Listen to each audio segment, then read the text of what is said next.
안녕하세요. 오늘 저희가 함께 분석해 볼 자료는 크레도 테크놀로지라는 회사의 2026년 2분기 실적 발표 녹취록입니다. 솔직히 실적 발표라고 하면 대부분 눈꺼풀이 무거워지기 마련인데 그렇죠. 이 자료를 저희에게 보내주신 데는 분명 이유가 있을 겁니다.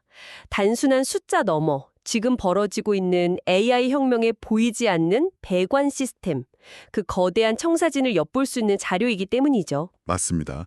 오늘 저희의 목표는 이 빼곡한 전문 용어랑 재무 데이터를 해독해서 그 안에 숨겨진 진짜 전략을 파헤치는 겁니다. 이 자료에서 흥미로운 점은요. 이 회사가 현재 AI 데이터 센터가 직면한 세 가지 핵심적인 물리적 병목 현상. 그러니까 첫째는 렉 안에서의 안정성 문제, 둘째는 렉과 렉 사이의 거리 문제, 그리고 마지막으로 가장 근본적인 칩과 메모리 사이의 데이터 장벽 문제. 이 세 가지를 정면으로 돌파하려는 아주 거대한 계획을 발표했다는 점입니다. 와, 시작부터 흥미롭네요. 단순히 우리 제품 잘 팔려요가 아니라 AI 인프라의 근본적인 문제들을 해결하겠다는 거의 선전포고처럼 들리는데요. 그럼 첫 번째 병목 현상부터 시작해보죠. 이 회사의 현재를 이끌고 있는 기록적인 실적, 그 원동력은 뭔가요? 숫자를 보니까 2분기 매출이 2억 6,800만 달러, 전년 대비 272% 성장. 이건 거의 수직 상승인데요? 그렇죠. 그런데 이 숫자가 중요한 게 아니라 이 숫자를 만들어낸 배경이 핵심입니다. 이건 단순히 한 회사가 잘 나간다는 걸 넘어서요. AI 데이터 센터가 지금 얼마나 말도 안 되는 규모로 또 얼마나 폭발적으로 지어지고 있는지를 보여주는 명확한 증거입니다. 녹취록을 보면 이제 AI 클러스터라는 게 GPU 수십만 개, 곧 수백만 개 단위로 구축된다고 하죠. 상상해보세요. 컴퓨터 수백만 대를 케이블로 엮는 겁니다. 거기서 어떤 혼돈이 벌어질까요? 생각만 해도 끔찍하네요. 케이블 하나만 살짝 불안정해도 전체 시스템이 멈출 수 있겠는데요? 바로 그겁니다. 그걸 업계에선 링크 플랩이라고 부르죠. 연결이 계속 끊겼다 붙었다 하는 현상인데 수천만 달러짜리 AI 모델을 몇 주씩 훈련시키는 상황에서 이런 일이 벌어지면 그야말로 재앙입니다. CEO가 이런 말을 하더라고요. GPU 수십만 개를 연결했는데 중간에 연결 하나가 말썽을 부리면 클러스터 전체가 안정화될 때까지 마냥 기다려야 한다는 거죠. 그 시간 동안 돈은 돈대로 못 버는 거고요. 아, 바로 그 지점에서 이 회사의 핵심 제품인 액티브 전기 케이블 AEC가 등장하는 거군요. 모든 GPU를 연결하는 절대 끊어지지 않는 초고속 고속도로 같은 개념으로요. 자료를 보니 기존 광 케이블보다 신뢰도가 1000배 높고 전력 소모는 절반이라고 나와 있네요. 맞습니다. 그 1000배 높은 신뢰도라는 게 바로 첫 번째 병목, 즉 렉 내부의 안정성 문제를 해결하는 열쇠인 겁니다. 덕분에 현재 4개의 하이퍼스케일러, 그러니까 우리가 아는 거대 클라우드 기업들이 모두 총 매출의 10% 이상을 차지하는 핵심 고객이고요. 최근 5번째 고객사까지 확보했다고 하죠. 지금 지어지는 대규모 AI 클러스터의 표준 부품이 되었다고 봐도 무방합니다. 알겠습니다. 그럼 현재의 성공은 안정성이라는 가치로 AI 인프라의 첫 번째 병목을 뚫었기 때문이다. 그런데 이 정도 성공에 만족할 회사가 아니겠죠. 여기서부터가 진짜 재밌어지는데 자신들의 시장 기회를 3배로 늘리겠다면서 완전히 새로운 세계의 제품 라인을 발표했습니다. 네, 바로 여기서부터 이 회사가 단순 부품사를 넘어서 시스템 설계자로 진화하려는 야망이 드러납니다. 첫 번째 기둥이 바로 제로 플랩 옵틱스입니다. 제로 플랩. 이름부터가 링크 플랩 문제를 뿌리 뽑겠다는 의지가 느껴지네요. 그런데 기존 AC랑은 다른 건가요?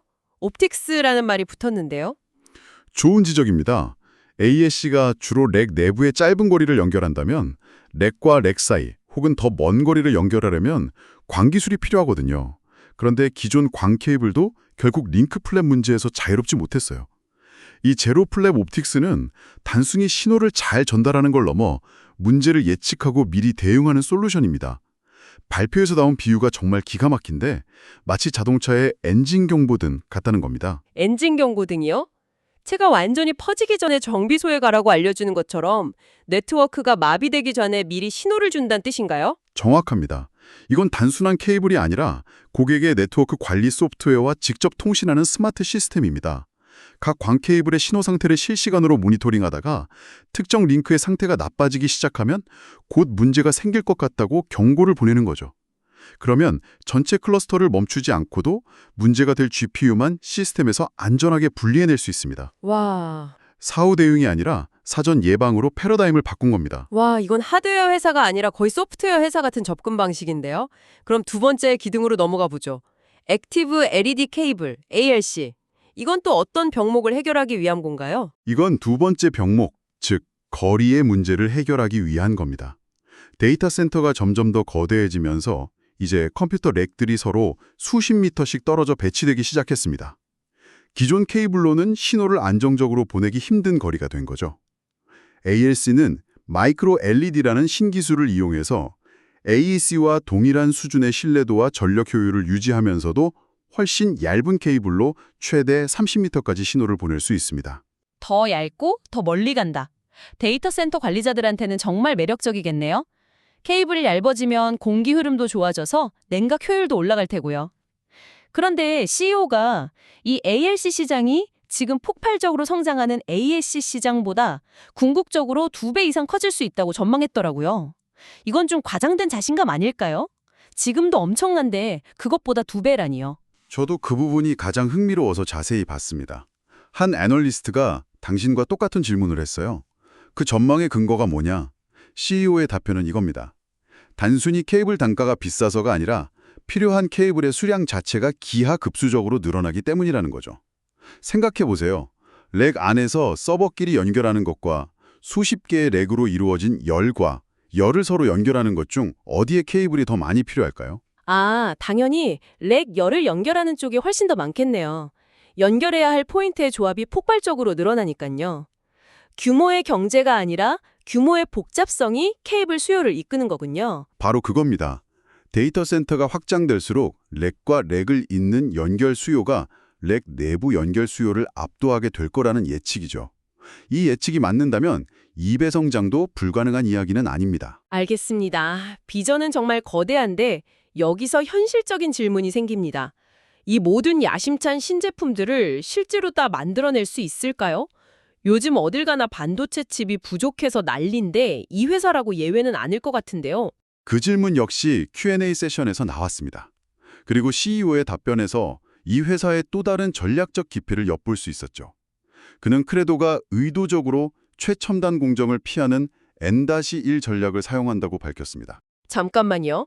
한 세대 이전 공정을 쓴다는 게 좀 이상하게 들리는데요. 기술업계는 무조건 최신, 최고를 외치잖아요.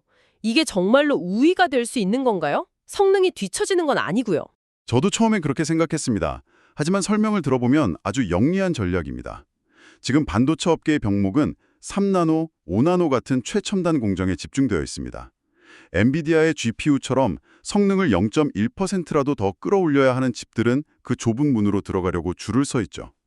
하지만 크레도의 연결칩은 그 정도까지의 미세 공정이 필요 없습니다.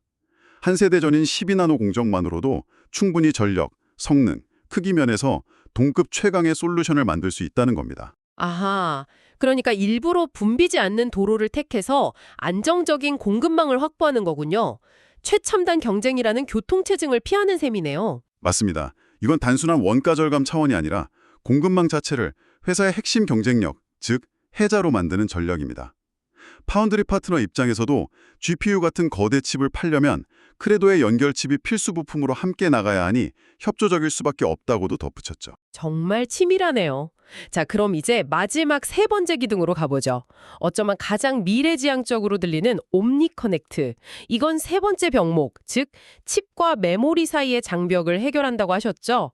이게 가장 근본적인 문제라고 하시 이유가 뭔가요? AI 모델이 점점 괴물처럼 거대해지면서 이제 성능의 한계는 GPU 자체의 연산 속도가 아니라 GPU가 데이터를 얼마나 빨리 메모리에서 가져오느냐에 따라 결정되기 때문입니다. 이걸 메모리 장벽이라고 부릅니다. 지금은 HBM, 고대역폭 메모리라는 걸 GPU 바로 옆에 붙여서 이 문제를 해결하고 있는데 HBM은 비싸고 용량의 한계가 명확하며 무엇보다 GPU에 딱 붙어 있다 보니 엄청난 열을 발생시킵니다. 비유하자면 페라리 엔진을 가졌는데 연료 탱크는 너무 작고 그나마도 엔진에 딱 붙어 있어서 과열되기 직전인 상황이군요. 완벽한 비유입니다. 옴니 커넥트의 위버라는 솔루션은 바로 이 문제를 해결하는 일종의 기어박스 역할을 합니다. 훨씬 저렴하고 용량이 큰 일반 DDR 메모리를 사용하면서도 이 기어박스를 통해 GPU와 초고속으로 데이터를 주고받을 수 있게 해주는 거죠. 가장 중요한 건 메모리를 GPU에서 최대 10인치까지 떼어놓을 수 있다는 겁니다. 10문제에서 해방되는 거군요. 그렇죠. 그렇게 했을 때 얻는 효과가 어느 정도인가요? 결과는 놀랍습니다. 메모리 용량은 최대 30배, 대용폭은 8배까지 늘릴 수 있다고 합니다. 한 고객사는 이 기술을 이용해서 무려 2TB의 메모리를 갖춘 추론용 칩을 만들고 있다고 발표했습니다. 현재 HBM 방식으로는 상상도 할 수 없는 용량이죠. 30배라니 이건 그야말로 게임 체인저네요. 실시간으로 고화질 AI 영상을 생성한다거나 자동차가 주변의 모든 데이터를 한 번에 처리해야 하는 완전 자율주행 같은 분야에서는 이런 메모리 용량이 절대적이겠네요. 바로 그렇습니다. 메모리 장벽을 허물었을 때 비로소 가능해지는 차세대 AI 애플리케이션의 문을 여는 기술이라고 할 수 있습니다. 자, 그럼 그림을 한번 종합해보죠.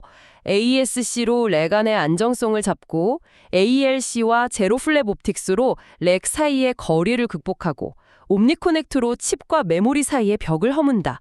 정말 칩 내부부터 데이터 센터 전체까지 모든 규모의 연결을 장악하겠다는 그림이네요. 그렇죠. 단순한 부품 공급 업체에서 AI 인프라의 모든 연결 문제를 해결하는 시스템 레벨의 솔루션 제공 업체로 진화하는 과정을 우리는 지금 보고 있는 겁니다. 그런데 이렇게 시장을 개척하고 나면 당연히 경쟁자들이 따라붙지 않습니까? 이들이 애써 만든 ASC 시장에도 이제 다른 회사들이 뛰어들고 있다고 하던데요. 여기에 대한 대응 전략도 흥미로웠습니다. 네.